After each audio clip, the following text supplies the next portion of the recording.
顺时钟者生，逆时钟者亡，有感到这样的一个压力呢？那是否会支持改顺贞昌？2个问题，谢谢。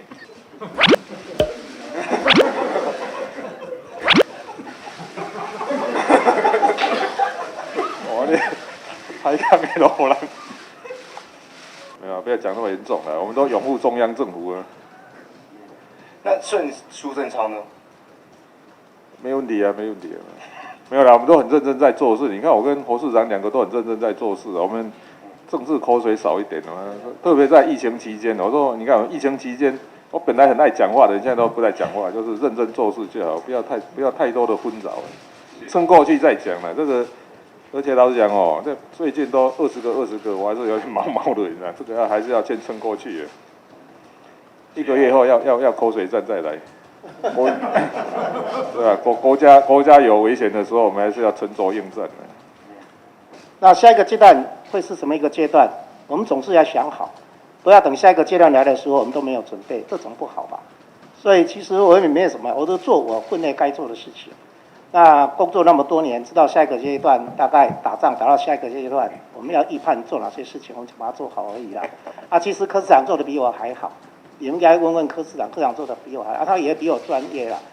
他这挥挥手是很客气，他比我专业啦。啊，他的部署也是抄啊。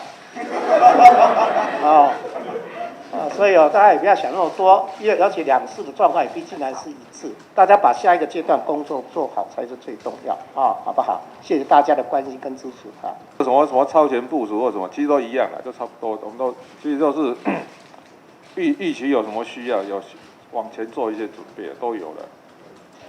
也许名词不太一样，但是做的都差不多了。那侯市长，就是因为您喊出要超前部署嘛，那柯市长都说力不可用尽。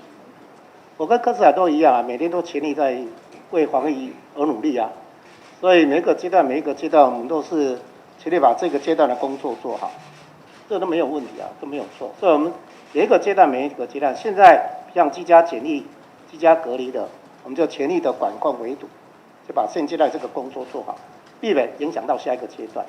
所以其实我们每天都是努力的把事情做好，所以这个我们大家的工作目标是一致的。因为台湾民众党昨天在脸书贴出要换陈时中的这个消息，那因为你说这段期间尽量减少政治斗争嘛，那很多网友就认为说这个动作是在做一个政治的斗争。那民众党这个主张，你知道这件事情吗？那你们是对陈时中表现有什么不满吗？谢谢。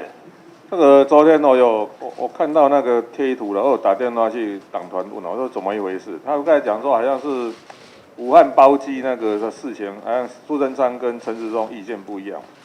我刚才讲说，如果他们2个意见不一样，也就是说他们2个意见请他们2个意见一致，或者讨论完再说明就好。我说你不能说一道菜你知道你不喜欢，叫人家整个厨房都换掉。我说奇怪，不用这样啦。我早有跟他们讲了。没有啦，我们还是拥护中央政府。